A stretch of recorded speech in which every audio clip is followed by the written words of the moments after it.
Hello everyone, welcome back to our YouTube channel Rasayanik mind. तो आज का हमारा नया टॉपिक है ideal and non ideal solution. जैसा कि आपको थंबनेल में भी दिख गया होगा। तो इससे पहले हम राउल्स लॉ, हेनरीज लॉ, इन सबको सॉल्यूशन के लिए पढ़ चुके हैं। तो आज की इस वीडियो में हम ideal and non ideal solution को डिटेल में समझेंगे कि क्या होते हैं ideal and non ideal category of solution. ठीक है, तो आइए समझना स्टार्ट करते हैं। तो सबसे पहले ये क्या बोलना चाह रहा है, ये हमारी हेडिंग हो गई। तो सबसे पहले ये कह रहा है liquid liquid solution can be classified into non idol and ideal solution on the basis of Raoult's law. तो इसका कहने का मतलब है कि ये जो कैटेगरी है आइडियल और नॉन आइडल की, इनको राउल्स लॉ के बेसिस पर मतलब हमारा क्लासिफाइड किया गया।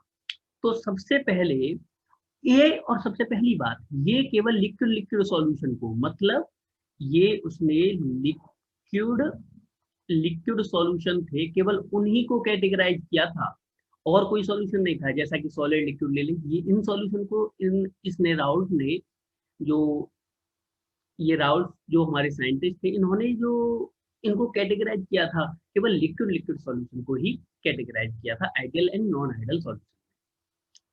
तो सबसे पहले स्टार्ट करते हैं हम अपना ये पहला आइडियल सॉल्यूशन। ठीक है, तो आइडियल सॉल्यूशन क्या होते हैं समझना स्टार्ट करते हैं। Solution which obey Raoult's law over the entire range of concentration are known as ideal solution। तो आइडियल सॉल्यूशन जो होते हैं वो राउल्स लॉ को पूरी एंटायर रेंज ऑफ कंसंट्रेशन पर ओबे करते हैं। तो इसको वो ओबे नहीं करेगा तो वो नॉन आइडल की कैटेगरी में पहुंच जाएगा, जैसा कि हम आगे समझेंगे। सबसे पहले आइडल समझ रहे हैं, तो आइडल समझ लेते हैं। ठीक है, the ideal solution have two other important properties, मतलब इसमें दो अदर प्रॉपर्टीज और हैं, उनको भी समझते हैं। क्या क्या प्रॉपर्टीज होती हैं आइडियल सॉल्यूशन की। The enthalpy of mixing of pure component is to form the solution is zero। मतलब देखो, इसने ये बोल रखा है डेल्टा एच मिक्सर, इसका कहने का मतलब, इस लाइन का मतलब है delta H mixer is equal to zero. ठीक है, ऐसे ही उसने बोल रखा है आगे की लाइन में the volume of mixing is also zero, मतलब डेल्टा वी मिक्सिंग जीरो। ये उसने बोल रखा है कि उसने वॉल्यूम की भी बोल रखा है। अब बात क्या आती है, ये ऐसा क्यों हुआ, इसको भी समझते हैं। ये पूरा इसने अपनी थ्योरी में समझाया हुआ है। एनसीईआरटी का लाइन बाय लाइन पढ़ने का यही फायदा है। नीट जेई में बहुत सारे क्वेश्चन यहाँ से पूछ ले जाते हैं लाइन बाय लाइन। जब पढ़ते हैं हम एनसीईआरटी तो वो सभी कॉन्सेप्ट हमारे क्लियर होते चले जाते हैं। ठीक है, तो आइए आगे समझना स्टार्ट करते हैं। इस चीज का वैसे मतलब समझ लेते हैं कि क्या मतलब होगा। वैसे ये आगे भी समझा रखा है, वही समझा। It means that no heat is absorbed or evolved when the components are mixed। मतलब सॉल्यूशन जो बनेगा, क्योंकि हम इस चैप्टर में बाइनरी सॉल्यूशन पढ़ रहे हैं, तो बाइनरी सॉल्यूशन में जो होंगे कोई भी दो कंपोनेंट होंगे। अगर दोनों कंपोनेंट्स को जब हमने मिक्सअप किया, दोनों कंपोनेंट को मिक्सअप किया और एक सॉल्यूशन बनाया, तो उस सॉल्यूशन में ना तो हीट इवॉल्व हुई ना हीट एब्जॉर्ब की उसने। तो delta H mixing is equal to zero हो गया। और जब मैंने उन दोनों को ऐड किया तो उनके वॉल्यूम में भी कोई चेंज नहीं आया, मतलब वॉल्यूम वही रहा जो दोनों का वॉल्यूम था, is equal to total volume. मतलब V1 प्लस V2 मैं यहाँ सीधे से लिख सकता हूँ कि V1 प्लस V2, मान लीजिए दो कंपोनेंट थे, is equal to V total के इक्वल है। अगर ये इक्वल नहीं होता तो नहीं कह सकता था कि delta V mixing is equal to zero होगा। आइए आगे समझना स्टार्ट करते हैं। Also the volume of solution would be equals to the sum of volumes of two component, ये भी मैंने बता दिया। एट मॉलिक्यूलर लेवल, अब समझते हैं मॉलिक्यूलर लेवल पर क्या हुआ होगा। क्योंकि सॉल्यूशन तो तुम्हें तो बाहर से हमें दिख गया कि ना तो इसमें हीट निकली है, ना उसने वॉल्यूम, ना उसका वॉल्यूम घटा है ना बढ़ा है, ना हीट एब्जॉर्ब हुई है, कुछ भी नहीं हुआ। तो हमने जो मैक्रो स्टडीज थी वो हमने कर ली थी। अब मॉलिक्यूलर स्टडीज पढ़ते हैं हम कि मॉलिक्यूलर स्टडीज क्या होंगी इसकी। तो मॉलिक्यूलर लेवल पर ideal behavior of the solution can be explained by considering two components A and B। तो हुआ क्या है, उसने दो कंपोनेंट्स A और B मान लिए हैं। ठीक है, कौन कौन से कंपोनेंट मानने हैं, उसने A माना है एंड बी माना है, दो कंपोनेंट्स हैं। ओके, तो in pure components the intermolecular attractive interaction will be type of A and B. तो देखिए, जब मान लीजिए, देखिए इसका कहने का मतलब क्या है, अगर ये दो बॉक्स है, इसमें ए प्रेजेंट है, ये एक बॉक्स है, इसमें बी प्रेजेंट है। जब इसमें अगर ए प्रेजेंट है, केवल और केवल कंपोनेंट ए प्रेजेंट है, तो उसमें जो इंटरेक्शन हो रही होंगी वो केवल और केवल ए के बीच में ही हो रही होंगी। इसका मतलब क्या है कि उसमें ए टाइप की इंटरेक्शन होंगी if component A is there, और कंपोनेंट बी होगा तो सेम बी कंपोनेंट्स की तरह वहां बी इंटरेक्शन होंगी। ठीक है, अब बात करते हैं आगे कि ये क्या कह रहा है।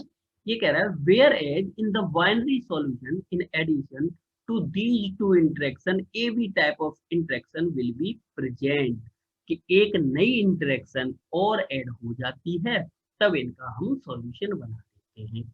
तो देखिए, जब इनका मैंने सॉल्यूशन बना दिया तो इसमें कौन कौन से ए कंपोनेंट भी आ गया, बी कंपोनेंट भी आ गया। पहले एक ही तरह की इंटरेक्शन थी, अब हुआ क्या, उसमें ए और बी दोनों तरह की इंटरेक्शन, मतलब ए बी इंटरेक्शन भी एक इंट्रोड्यूस हो गई। तो अब इस इंटरेक्शन के बारे में हम क्लियरली समझेंगे।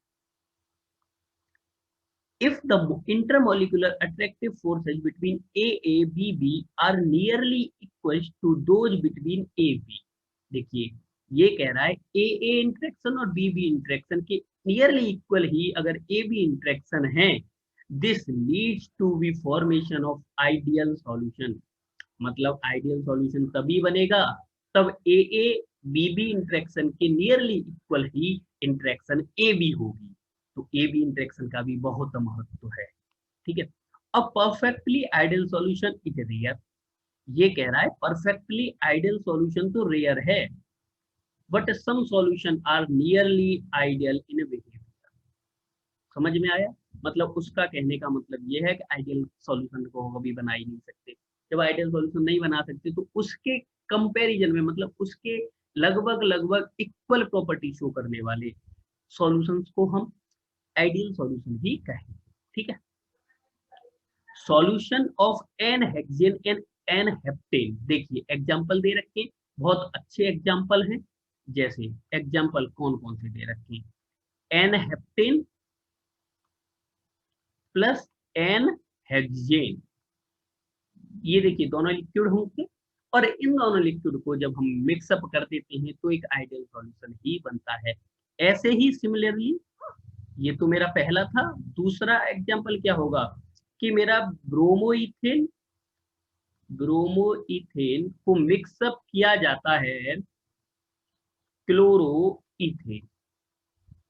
ठीक है, तो ये भी क्या होगा, मेरा एक आइडियल सॉल्यूशन होगा। सिमिलरली अगर मैं तीसरे की बात करता हूँ, थर्ड एग्जांपल की, तो थर्ड एग्जांपल देखो यहाँ दे रखा है benzene and toluene, benzene and plus toluene. अगर कोई तुमसे कहे दे यहाँ पर, छोटा सा मतलब ये बेसिक थिंग की बात है कि क्या होगा, अगर मुझसे कोई कहे कि ये एक आइडियल सॉल्यूशन है बेंजीन प्लस टॉलुइन का, तो इन दोनों की स्टेट बता दो कि बेंजीन भी कौन सी स्टेट में होगा, टॉलुइन कौन सी स्टेट में होगा। दोनों लिक्विड होंगे क्योंकि हम लिक्विड सॉल्यूशन को ही हमने कैटेगराइज किया था। ये कोई मतलब बस ये तो बेसिक थिंक की बात है कि आपकी थिंकिंग कैसी है। ठीक है, अब बात करते हैं अब नॉन आइडियल सॉल्यूशन। ठीक है, तो आइए बढ़ते हैं नॉन आइडियल सॉल्यूशन की तरफ। तो नॉन आइडियल सॉल्यूशन क्या होते हैं, तो नॉन आइडियल सॉल्यूशन वो सॉल्यूशन होते हैं जो जो राउल्स लॉ को पूरी रेंज पर ओवे नहीं करते हैं। अब कैसे नहीं करते हैं वो समझते हैं। देखिए, when a solution does not obey Raoult's law over the entire range of concentration, then it is called a non-ideal solution। देखिए, नॉन आइडियल सॉल्यूशन वही होते हैं जो राउल्ट लॉ का ओवे नहीं करते हैं, राउल्ट लॉ को ओवे नहीं करते हैं, तो वो कौन से सॉल्यूशन होंगे, non ideal solution. The vapor pressure of such solution is either higher or lower than the predicted by Raoult's law। देखिए, आइडियल और नॉन आइडियल बिहेवियर तभी डेविएट होता है तब या तो जो उन्होंने राउल्ट ने जो प्रेडिक्ट किया था कि ये होना चाहिए इस सॉल्यूशन के लिए वेपर प्रेशर, या तो वो उससे हायर आएगा या फिर लोअर आएगा। ठीक है, ये अब हायर और लोअर किस पर डिपेंड करता है, ये भी हम समझेंगे आगे कि कैसे हायर होते हैं, कैसे लोअर होते हैं। ये सब मॉलिक्यूलर स्टडीज जो होती है ना हमारी मॉलिक्यूलर लेवल पर, उसके थ्रू समझते हैं। तो आइए स्टार्ट करते हैं आगे। If it is higher the solution exhibit positive deviation and if it is lower then the negative deviation. मतलब अगर अगर वेपर प्रेशर ज्यादा है तो बोला जाएगा कि पॉजिटिव डेविएशन है, और वेपर प्रेशर हमारे जो प्रेडिक्टेड था उससे कम है तो भाई नेगेटिव डेविएशन है। सिंपल सी बात है, कोई इसमें मुझे सोचना नहीं है। कम है तो नेगेटिव, ज्यादा है तो positive deviation. The plots of vapor pressure as function of mole fraction for such solutions are shown in figure 2.6। मतलब फिगर 2.6 में दिखाया गया है एक ग्राफ। तो देखिए हमने जो फंक्शन ऑफ मोल फ्रैक्शन का एक ग्राफ पढ़ रखा है पहले, मैंने प्रीवियस वीडियो में अपना बताया था कि कैसे बनेगा। तो देखिए ऐसा एक ग्राफ बनाया था मैंने, इसी में एनसीईआरटी में दे रखा था, उसके थ्रू समझा दिया था। यहाँ मेरा P1 नोट था, ये मेरा P2 नोट था। यहाँ से एक ग्राफ ऐसे गया था, यहाँ मेरा x1 इज इक्वल टू 1 होगा और x2 इज इक्वल टू 0। यहाँ x1 इज इक्वल टू 0 हो जाता है और x2 इज इक्वल टू यहाँ 1 हो जाता है। यहाँ से एक ग्राफ यहाँ ऐसे आता है, और ये वाला इस तरीके का कुछ ग्राफ मैंने बताया था, इसको पूरा समझाया भी था। अगर ये आपको समझ में नहीं आ रहा है तो आप मेरी प्रीवियस वीडियो देख सकते हैं, उसमें बहुत अच्छी तरह समझ में आ जाएगा। ठीक है, आगे समझते हैं आगे ये क्या कहना चाह रहा है। ये कह रहा है कि the cause for these deviation in the nature of interaction of at the molecular level. यही मैंने बताया था कि मॉलिक्यूलर लेवल की जब हम इंटरेक्शन समझेंगे तब हमारे समझ में आएगा कि ये डेविएशन क्यों हुए हैं, एक्चुअली इन डेविएशन का होने का कारण क्या है। ठीक है, in case of positive deviation from Raoult's law. देखिए पॉजिटिव डेविएशन कब आता है, क्या आता है, in case of positive deviation from Raoult's law. कब आता है पॉजिटिव डेविएशन, ये बता रहे हैं। AB interactions are weaker than those between AA and BB। देखो हुआ क्या कि जो AB इंटरेक्शन फॉर्म हुई है, क्या हुई है, AB इंटरेक्शन जब हमने दोनों कंपोनेंट्स को मिला लिया है तो AB इंटरेक्शन जो फॉर्म हुई है वो वीकर है। वो कैसी हैं, वीक फॉर्म है, वीक फॉर्म हुई है। अगर वीक फॉर्म हुई होंगी तो उनसे वेपर प्रेशर ज्यादा कैसे हुआ। देखो हुआ क्या होगा, जब वेपर प्रेशर ज्यादा तभी होगा कि तब वो वीक होंगी। अब वीक कैसे हुई होंगी, ये चीज एक चीज समझते हैं। देखिए जब अगर कोई चीज लूजली बाउंड है और वो उसको मतलब टेम्परेचर दिया गया तो वो वेपराइज हो गया होगा इजीली। अगर मान लीजिए दो बॉन्ड स्ट्रॉन्ग है, ए बॉन्ड स्ट्रॉन्ग है तो उसको वेपराइज होने में थोड़ी देर लगेगी क्योंकि बॉन्ड इजीली ब्रेक नहीं होगा। ठीक है, और ए बी बॉन्ड है वीक, जब ए बी इंटरेक्शन वीक है तो वो ब्रेक हो जाएंगी इंटरेक्शन, और ब्रेक होके वेपराइज हो जाएगा बहुत जल्दी सॉल्यूशन जो होगा। अगर वेपराइज ज्यादा होगा तो ज्यादा वेपर बनेंगी, वेपर ज्यादा बनेंगी, वेपर प्रेशर ज्यादा होगा। सिंपल, कुछ नहीं सोचना है हमें, एक सिंपल सी थ्योरी है ये कि ऐसे बता दिया जाएगा। देखिए हुआ क्या है, in this case the intermolecular attractive force between the solid solvent molecule are weaker than those between the solid solid and solvent solvent molecule। ये चीज हमारी समझ में आ गई कि ये कहना चाह रहा है कि जो सॉल्यूट सॉल्यूट और सॉल्वेंट सॉल्वेंट की इंटरेक्शन थी उनसे वीकर इंटरेक्शन बनी है। वही तो मैं बता रहा था कि एवी इंटरेक्शन कैसी है, वीकर इंटरेक्शन है। Okay, this means that in such solution, molecules of A or B will find it easier to escape than its pure state। यही मैंने समझाया था, ये बहुत जल्दी वेपराइज हो जाता है, वेपराइज हो जाएगा, वेपर बनेंगी, वेपर बनाएंगी, वेपर प्रेशर बढ़ जाएगा। ठीक है, this will increase the vapour pressure, मतलब ये हमारा वेपर प्रेशर इंक्रीज कर देता है। देखिए ये ग्राफ दे रखे हैं, देखिए वेपर प्रेशर अगर इंक्रीज वेपर प्रेशर हो चुका है तो and result in positive deviation. यही तो उसने बताया था कि तुम्हारी अगर वेपर ज्यादा बन जाएंगी वो लूजली बाउंड होगा तो वेपर ज्यादा बनेंगी और डेविएशन कैसा आएगा, पॉजिटिव डेविएशन। ओके, तो ये मेरे समझ में आ गया। अब देखिए इसके एग्जाम्पल समझ लेते हैं। तो एग्जाम्पल इसने दे रखे हैं, mixture of ethanol and acetone. कौन कौन से, mixture of ethanol and acetone waves in this manner, मतलब पॉजिटिव डेविएशन जो आता है इथेनॉल और एसीटोन का आता है। अब ये क्यों आता है, ये भी देखो, अगर या तो मैं समझा दूं और अगर लाइन बाई लाइन पढ़ रहे हैं ये पूरा एकदम बताएगा। मैं समझा दे रहा हूं कि ये ऐसा क्यों होता है। अगर मान लीजिए इथेनॉल का फॉर्मूला होता है C2H5OH, आपने 11th में पढ़ा होगा कि ये हाइड्रोजन बॉन्डिंग शो करता है। कौन सी बॉन्डिंग शो करता है, हाइड्रोजन बॉन्डिंग। अगर हाइड्रोजन बॉन्डिंग ये शो कर रहा है, अगर ये सिंपल पड़ा हुआ है तो ये इजीली एस्केप नहीं होगा, क्योंकि हाइड्रोजन बॉन्डिंग से बॉन्ड स्ट्रॉन्ग हो गए और एस्केप नहीं होगा। जैसे ही मैं इसमें एसीटोन मिला देता हूँ, क्या कर देता हूँ, एसीटोन मिला देता हूँ, इसकी हाइड्रोजन बॉन्डिंग कम हो जाती है।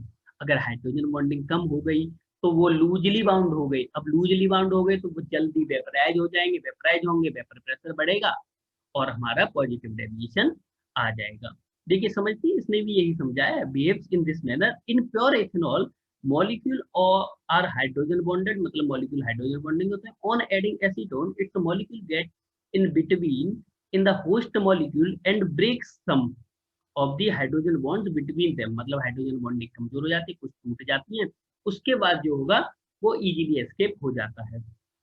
Due to the weakening of interaction the solution show positive deviation from Raoult's. तो ये हमारा एक एग्जांपल है, अच्छी तरह समझ में आ गया होगा आपके। ठीक है, चलिए अब आगे बढ़ते हैं।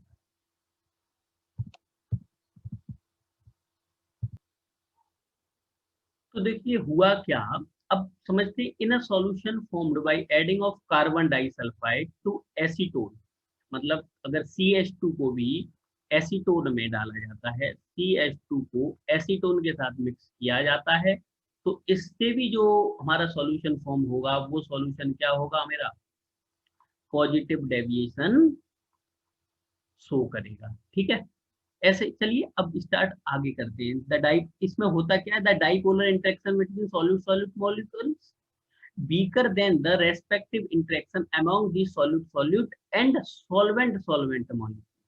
ठीक है, इसका कहने का मतलब है कि वो वीकर हो जाती है, जो हमारी इसमें डाइपोलर इंटरेक्शन होती है, हाइड्रोजन बॉन्डिंग नहीं होती है CH2 में, ये डाइपोलर इंटरेक्शन वगैरह होती है। ठीक है, these solutions also show positive deviation, ये भी जो हमारा सॉल्यूशन होना है वो भी पॉजिटिव डेविएशन शो करेगा। अब समझते हैं नेगेटिव डेविएशन।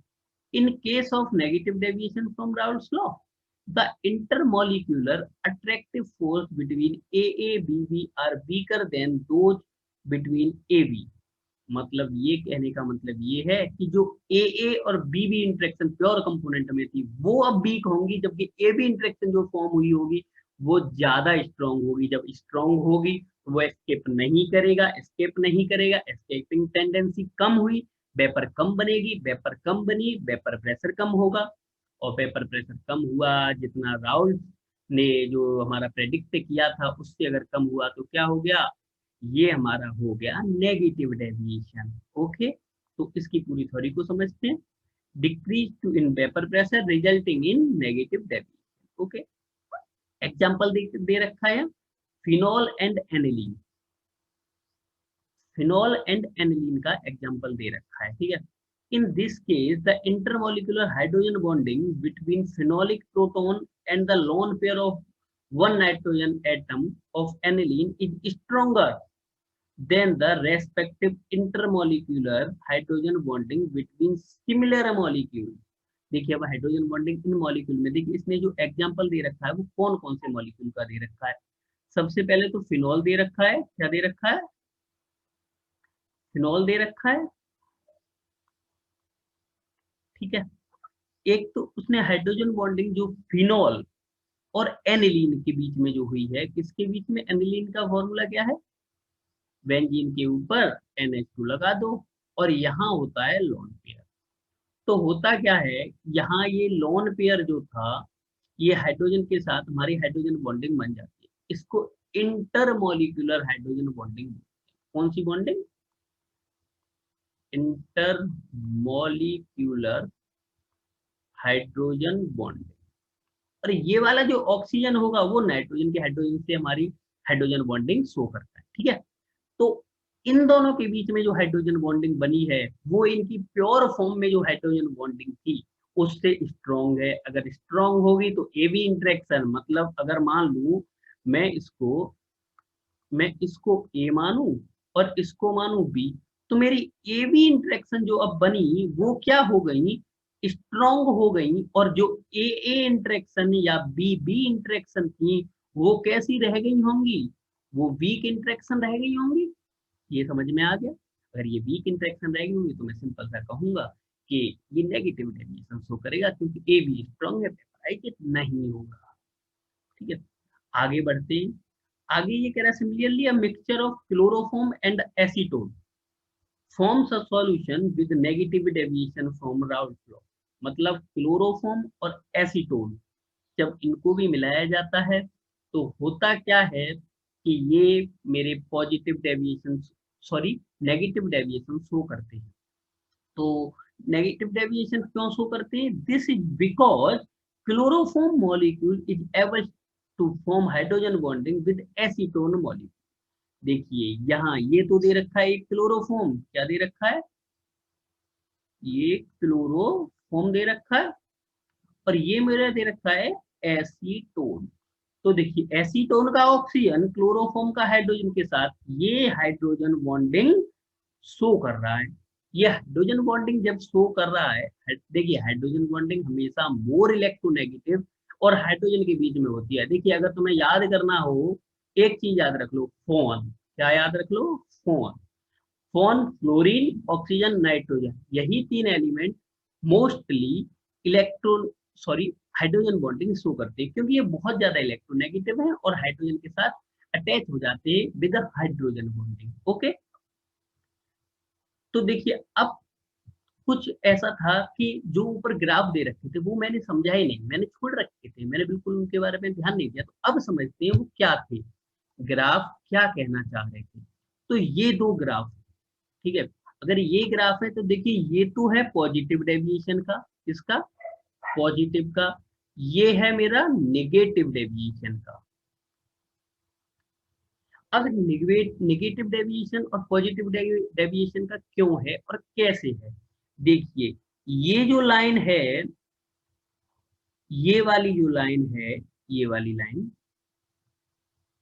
ये वाली लाइन, ये तो एक्चुअल उसको शो कर रही है जो राउल्ट ने प्रेडिक्ट किया था। जो हमारे साइंटिस्ट थे इन्होंने प्रेडिक्ट किया था ये वाली होनी चाहिए, ये वाली लाइन। तो ये वाली लाइन तो वो होगी, लेकिन जो एक्चुअल में आया वो ये वाली लाइन आई ऊपर की तरफ। अगर ये ऊपर की तरफ आई है मतलब उससे पॉजिटिव आया है, तो ये पॉजिटिव डेविएशन हो गया। ऐसे ही इसमें जो एक्चुअल प्रेडिक्ट थी हमारी लाइन उससे डाउन में आया है ये वाली लाइन, जो एक्चुअल आई है वेपर प्रेशर सॉल्यूशन का, इसको क्या बोलूंगा मैं, नेगेटिव डेविएशन, इसको बोलूंगा पॉजिटिव डेविएशन। तो ऐसे ग्राफ आते कि टोटल का ज्यादा हो गया तो ऊपर की तरफ कर्व बढ़ जाएगा, और नेगेटिव कम हो गया तो नीचे की तरफ उसका डेविएशन बढ़ जाएगा, ठीक है। तो ये ग्राफ अब इजीली समझ में आ गए होंगे। आइए अब आगे बढ़ते हैं, ठीक है। The decrease of escaping tendency of molecule of each component at consequently the vapor pressure decrease resulting in negative deviation from Raoult law। इसने नेगेटिव डेविएशन को समझाया कि escaping टेंडेंसी घट जाती है तो नेगेटिव डेविएशन आ जाता है। अब देखिए इसने एक नया वर्ड इंट्रोड्यूस किया है यहाँ, एजियोट्रॉपी। क्या होते हैं एजियोट्रॉपी, उसके बारे में मैं अब बिल्कुल बताने वाला हूँ कि क्या होते हैं मेरे एजियोट्रॉपी। समझते हैं कि एजियोट्रॉपी क्या है, ठीक है। तो देखिए सबसे पहले इस थ्योरी को पढ़ लेते, उसी थ्योरी के बेसिस पे तुरंत बता दूंगा कि क्या है। वैसे एजियोट्रॉपी कोई ज्यादा बड़ी तोप नहीं है कि इसको हम समझ नहीं पाएंगे, बहुत सिंपल सी बहुत छोटी सी चीज है। सम लिक्विड्स ऑन मिक्सिंग, इसमें क्या है कि जब हम मिक्सिंग करते हैं लिक्विड्स की, form एजियोट्रॉपी which are binary mixtures having the same composition in liquid and vapor phase and boil at a constant temperature। तो इसका कहने का मतलब ये है कि जैसे मान लीजिए ये देखिए हमारा एक कोई कंटेनर है, उस कंटेनर में यहाँ लिक्विड भरा हुआ है नीचे और इसकी वेपर है ऊपर। तो जो वेपर में अगर मान लीजिए यहाँ मेरी जो मोल फ्रैक्शन है वो देखिए 1 कंपोनेंट 2 कंपोनेंट, तो यहाँ पे भी 1+2 होगा, जो वेपर बनी होगी वो भी 1+2 की होगी। अगर यहाँ लिक्विड में मेरा जो मोल फ्रैक्शन है इसकी 0.3 है, इसकी 0.7 है, तो यहाँ पे भी 1 की भी 0.3 होगी और 2 की भी 0.7 होगी वेपर में भी। तो अगर दोनों जगह कंपोजिशन सेम है, सेम कंपोजिशन है, तो ऐसे सॉल्यूशंस को हम बोलते हैं एजियोट्रॉपी। ठीक है, तो अब आगे समझते हैं। In such case it is not possible to separate a component by fractional distillation. देखिए 9th में पढ़ाया जाता है फ्रैक्शनल डिस्टिलेशन, तो फ्रैक्शनल डिस्टिलेशन के थ्रू हम इसको सेपरेट नहीं कर सकते हैं। ठीक है, there are two types of azeotropy, दो तरीके के एजियोट्रॉपीज होते हैं। कौन कौन से होते हैं? एक होता है मिनिमम बॉइलिंग एजियोट्रॉपी एंड दूसरा होता है मैक्सिमम बॉइलिंग एजियोट्रॉपी। ठीक है, अब ये क्या होते हैं? द सॉल्यूशन, ये है the solution which shows a large positive deviation from Raoult law from minimum boiling azeotropy at specific composition. देखिए जो पॉजिटिव डेविएशन शो करेंगे वो तो मिनिमम बॉइलिंग एजियोट्रॉपीज होंगे। क्यों मिनिमम बॉइलिंग एजियोट्रॉपीज होंगे? वो तुरंत एस्केप कर गए होंगे, उसका पॉजिटिव डेविएशन शो कर दिया गया होगा, क्योंकि वो मिनिमम बॉइलिंग पर ही पॉजिटिव डेविएशन शो कर देते हैं। ठीक है, मतलब हमें उन्हें ज्यादा बॉयल नहीं करना पड़ता, एक तरीके से ऐसे सोच सकते हैं हम। ठीक है, ऐसे ही जो हमारा negative large negative deviation show करेंगे वो क्या होंगे? वो होंगे हमारे मैक्सिमम बॉइलिंग एजियोट्रॉपीज। ओके, तो ऐसे इथेनॉल वाटर का जो mixture obtained by fermentation of sugar और on fractional distillation gives a solution containing approximately 95% by volume of ethanol. मतलब ये उसने दे रखा है कि फर्मेंटेशन ऑफ शुगर से 95% हमें वॉल्यूम ऑफ इथेनॉल प्राप्त होता है। फ्रैक्शनल डिस्टिलेशन हो जाता है once the composition known as azeotropic composition had been achieve. तो उसने क्या कहा है कि जब एजियोट्रॉपिक बन जाते हैं, क्या बन जाते हैं? एजियोट्रॉपिक वाली कंडीशन जो होती है वो अचीव हो जाती है, मतलब ऐसी कंडीशन जहां पर लिक्विड और वेपर में दोनों जगह कंपोजिशन सेम हो गई। अब फ्रैक्शनल डिस्टिलेशन काम नहीं करेगा।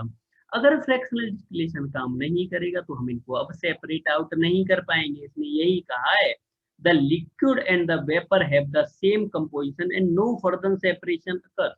मतलब separation occurs होता ही नहीं है। ऐसे ही the solution that shows a large negative deviation from Raoult's law, मतलब जिनका लार्ज नेगेटिव डेविएशन जो राउल्ट लॉ से शो करते हैं, फॉर्म मैक्सिमम बॉइलिंग एजियोट्रॉपी, मतलब जो वो मैक्सिमम बॉइलिंग एजियोट्रॉपी फॉर्म करते हैं, मतलब उनको maximum at a specific composition. Nitric, इसके जो एग्जाम्पल हैं वो क्या क्या एग्जाम्पल हैं? नाइट्रिक एसिड HNO3 प्लस मेरा H2O। अगर इन दोनों को फॉर्म करें हम तो ये मैक्सिमम बॉइलिंग एजियोट्रॉपी फॉर्म करते हैं। तो आगे देखिए इसने दिखाया है the azeotropy has the approximate composition 68% nitric acid and 32% by water by mass. तो इनका ये मैक्सिमम बॉइलिंग एजियोट्रॉपी होते हैं। देखिए इसका बॉइलिंग पॉइंट कितना है? 393 केल्विन। कितना? 393 केल्विन, मतलब इनका टेम्परेचर हायर है, इसीलिए मैक्सिमम बॉइलिंग एजियोट्रॉपीज है, क्योंकि उनको टेम्परेचर को हम हायर तक ले जा सकते हैं। अब एक देखिए यहाँ अगला इंटेक्ट क्वेश्चन दे रखा है, क्वेश्चन नंबर 2.8। ठीक है, क्वेश्चन नंबर 2.8 दे रखा। आइए समझते हैं कि ये क्वेश्चन क्या कह रहा है। तो समझते हैं कि क्वेश्चन नंबर 2.8 क्या कहना चाह रहा है। ठीक है, तो क्वेश्चन कह रहा है the vapour pressure of pure liquids A and B are 450 and 700। मतलब मुझे पी नॉट ए दे रखा है 450 mm of Hg and P not be भी दे रखा है, मुझे कितना दे रखा है? 700 mm ऑफ Hg। ये इसने दे रखा है, तो मुझे अब इसके अलावा आगे दे रखा है रेस्पेक्टिवली एट टेम्परेचर 350 केल्विन, तो ये तो मुझे दे रखा है टेम्परेचर। उसने कहा है find out the composition of the liquid mixture. अगर कंपोजिशन पूछ रहा है मतलब मैं मोल फ्रैक्शन के बारे में बता दूं, तो मोल फ्रैक्शन के बारे में कैसे बताऊंगा? मोल फ्रैक्शन निकालने के लिए, कंपोजिशन निकालने के लिए, तब प्योर कंपोनेंट के वेपर प्रेशर पता हो हमें, तो हम राउल्ट्स लॉ की मदद से हम निकाल सकते हैं। तो राउल्ट लॉ ने जो अपना इक्वेशन दी थी, राउल्ट्स ने जो अपनी इक्वेशन दी थी, वो इक्वेशन क्या थी? x2 is equals to p total minus p1 naught upon p2 naught minus p1 naught। तो ये तब था तब 1 और 2 मिक्स किए जाएं, लेकिन यहाँ क्या हो रहा है कि a और b मिक्स किए गए। क्या मिक्स किए गए? a और b, a प्लस b। तो 1 की जगह a है और 2 की जगह b है, तो 2 को तो मैं बदल दूं b में, और p1 को a बोल दूं, P1 को मैं A बोल दूं और P2 को B बोल दूं। ये राउल्ट लॉ। ये देखिए एक बात जरूर ध्यान रख लीजिए, इस इक्वेशन को ये बिल्कुल इंपॉर्टेंट इक्वेशन है, इसको जरूर याद कर लें। नीट में एक क्वेश्चन ये प्रीवियसली पूछा जा चुका है, और या जेई में या नीट में कहीं एक जगह पूछा गया, मुझे ये ध्यान नहीं है कहाँ पूछा गया, लेकिन हाँ ये पूछा जरूर गया है कि इक्वेशन क्या थी। तो यहाँ बस थोड़ा सा कंफ्यूजन रहता है कि ऊपर पी नॉट ए आएगा, पी नॉट बी आएगा, तो इस वजह से वो यहाँ कंफ्यूजन पैदा करते हैं। चारों इक्वेशन एक जैसी दे देंगे, उसमें थोड़ा थोड़ा डिफरेंस लगाएंगे और वहाँ कंफ्यूज हो गए और आधी जनता ढेर हो जाती है। ठीक है, तो हम एक्स वी निकालेंगे, तो निकाल लेते हैं। पी टोटल मुझे पता है कितना है, पी टोटल दे रखा है उसने, vapour pressure 600 mm of Hg, तो 600 पी टोटल दे रखा है, मतलब पी टोटल कितना है मेरा 600 mm of Hg। 600 minus 450 upon यहाँ P नोट B आएगा, P नोट B मतलब 700 mm ऑफ Hg माइनस 450। तो इसको जब मैं सॉल्व करूंगा तो ऊपर आएगा 150, नीचे आएगा 250, 0 से 0 कैंसिल, 5 3 जा 5 5 जा, तो ये आ गया 0.6। तो एक्स बी आ गया मेरा 0.6। तो एक्स ए प्लस एक्स बी मतलब मोल फ्रैक्शन का सम तो हमेशा 1 ही होता है। अगर 1 सम होगा, एक्स बी मुझे पता है, तो एक्स ए आ जाएगी 1 माइनस 0.6 इज इक्वल टू 0.4। ठीक है, तो एक्स ए मेरी आ गई 0.4 और एक्स बी आ गई मेरी 0.6। तो ये तो मेरे जो कंपोजिशन है लिक्विड मिक्सचर में वो आ गई। लेकिन उसने क्या पूछ रखा है मेरे से? उसने पूछ रखा है आगे भी क्वेश्चन, अभी क्वेश्चन खत्म नहीं हुआ है, also find the composition of the vapour phase, मतलब वेपर फेज में क्या कंपोजिशन होगी वो भी बता दो गुरुजी। अगर वो बताएंगे तो देखिए वो कैसे बताएंगे। उसने क्या कहा है कि मुझे देखिए, अगर मैं इसमें मान लूं वाई ए कंपोजिशन और वाई वी कंपोजिशन, ये किस में है? वेपर फेज में है। ठीक है, ये मैंने पढ़ाया है। अब मेरी प्रीवियस वीडियो जब भी आप देखेंगे तो उसमें मैंने वेपर फेज के में कैसे निकालते हैं कंपोजिशन वो भी बताया। एक एग्जाम्पल भी था, इससे पिछला जो एग्जाम्पल था वो भी सेम वेपर फेज में ही मोल फ्रैक्शन निकलवा रहा था, तो एक एग्जाम्पल वो भी देख सकते हैं आप। ठीक है, तो ये उसके लिए मुझे सबसे पहले अगर मुझे किसी प्रेशर निकालना होता है, प्रेशर अगर मुझे पी ए निकालना है, तो वेपर प्रेशर अगर मुझे निकालना है तो वो होगा vapour pressure mole fraction into मतलब पी नॉट ए, मतलब उस कंपोनेंट का प्योर स्टेट में कितना वेपर प्रेशर है। तो ये अगर मैं पी ए यहां से निकालूंगा, मुझे मोल फ्रैक्शन पता है मेरी 0.4 आई है, इनटू पी नॉट ए कितना है 450 दे रखा है, अगर 450 ये कितना आ गया 180 mm of Hg। Okay, P A आ गया मेरा। और मैं पीवी की बात करूं, पीवी कैसे निकालूंगा? पीवी निकालूंगा मोल फ्रैक्शन पीवी की और पीवी का प्योर कंपोनेंट की फॉर्म में वेपर प्रेशर। तो मोल फ्रैक्शन है इसकी 0.6, मोल फ्रैक्शन 0.6 हो गई और वेपर प्रेशर दे रखा है मुझे 700 mm ऑफ Hg। तो पीवी की जो वैल्यू आई वो कितनी आई मेरी 7 6 42 mm ऑफ Hg। ठीक है, ये Pa और Pv पता पड़ गया। तो देखिए Ya इज इक्वल टू होगा Pa अपॉन P टोटल। ऐसे ही Yv इज इक्वल टू होगा Pv अपॉन P टोटल। तो लेकिन मोल फ्रैक्शन निकाल रहा हूं मैं,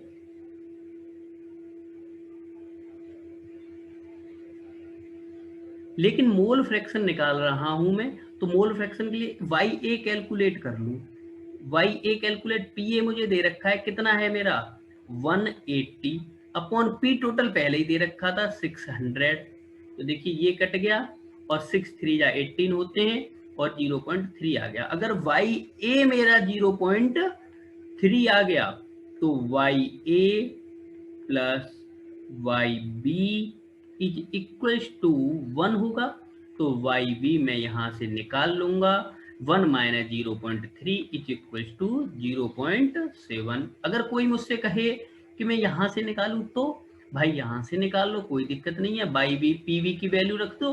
Pv की वैल्यू कितनी है मेरी 420 अपॉन 600। एक जीरो से एक जीरो कैंसिल और ये हो जाएगा 7 और ये हो जाएगा 10 बार, तो ये आ जाएगा 0.7। या ऐसे भी निकाल सकते हैं। और हमें Ya की वैल्यू पता हो तो 1 माइनस 0.3 करेंगे और 0.7 हमारा आंसर हो जाएगा। तो आज की इस वीडियो में इतना ही। मिलते हैं अब अपनी नेक्स्ट वीडियो में विद न्यू टॉपिक। तो अगली वीडियो में नया टॉपिक क्या होगा, वो होगा कॉलिगेटिव प्रॉपर्टीज। कॉलिगेटिव प्रॉपर्टीज बहुत ज्यादा इंपॉर्टेंट चैप्टर, इस चैप्टर का बहुत ज्यादा इंपॉर्टेंट टॉपिक है। उस टॉपिक से तो हर जगह क्वेश्चन आते हैं। जेई नीट में तो भर भर के क्वेश्चन कॉलिगेटिव प्रॉपर्टी से अच्छा पूछ लिया जाता है और बहुत इजी क्वेश्चन बनते हैं। मतलब ऐसा कोई हार्ड नहीं बनता, लेकिन बस समझने की बात है। ठीक है, अगर आपको हमारी वीडियो अच्छी लगे तो प्लीज लाइक, शेयर और सब्सक्राइब जरूर करें। Thank you for watching. Keep learning.